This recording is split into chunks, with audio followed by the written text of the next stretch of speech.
Hey everyone, Ryan here, or MandRproductions, with a review of the set that I believe has made May 4th great again, the Lars Family Homestead Kitchen, an 18-plus set given set number 40531 with 195 pieces.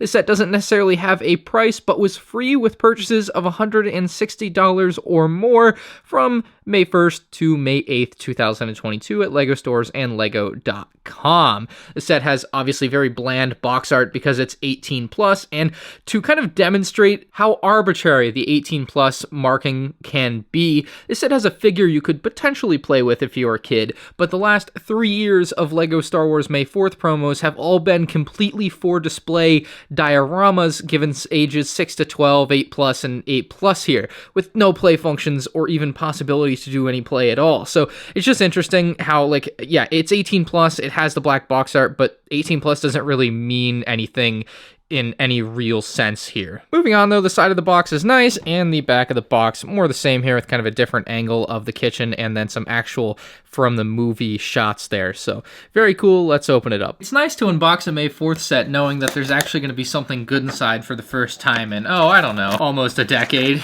And so in here, a lot more white pieces than, I don't know why I didn't think there'd be as many white pieces. I just want to savor this moment because it feels good to say it again. This year's exclusive May 4th minifigure is Aunt Beru. Maybe not the most exciting character ever, but nonetheless a character that LEGO Star Wars has never made and a character that otherwise probably wouldn't fit in another set, so we get her as an exclusive May 4th promotion. That makes me happy. It's just been a while.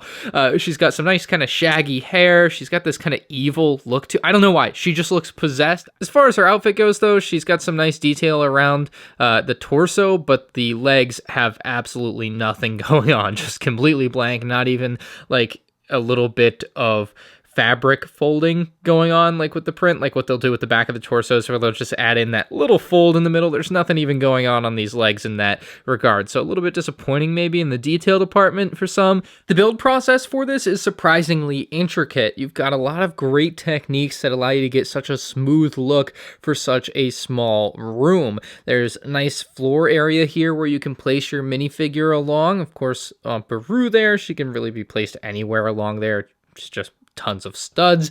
There's a small plant kind of here in the corner on top of a bottle. We've got a doorway, which is nice, but doesn't obviously lead to anywhere. I suppose you could add on to the build if you were so inclined. I certainly won't be. We've got this kind of white outline here, and this is just to kind of not feel like the build extends into nothingness forever, so they just kind of border it off with that white plating, which I think looks pretty good, although they could have always done the black border like the vignette sets that they just came out with, I suppose, but the white border here looks nice too. On top of the counter, we have the blue milk. There's no print or anything on that. It's just a blue brick that is supposed to represent the blue milk, and you'll see one of the fatal problems with this set, if you want to call it a fatal problem. I guess the main problem is that when you try to put things back on, you can tend to push pieces down a little far there, and they'll try to break off, and so you kind of have to put it on and then stick it in.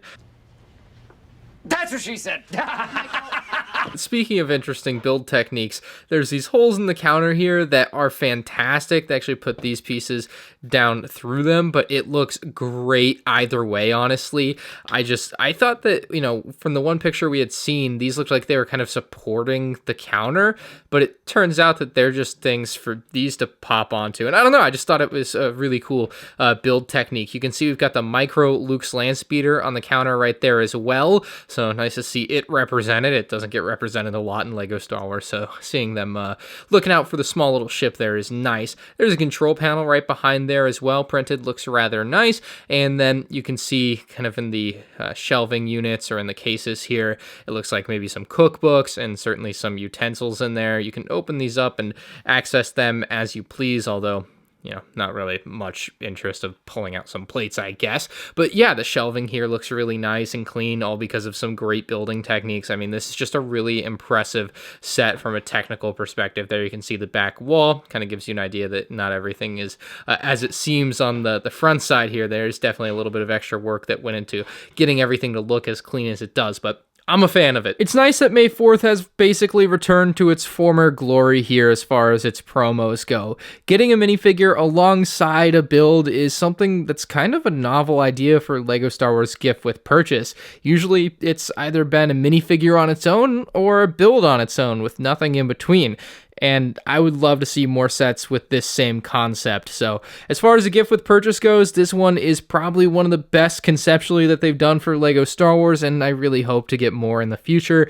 I'm giving it a 9.5 out of 10. Let me know what you guys think about it in the comments section below. Leave a like if you enjoyed. You can check out more 2022 LEGO Star Wars set reviews on the end screen now.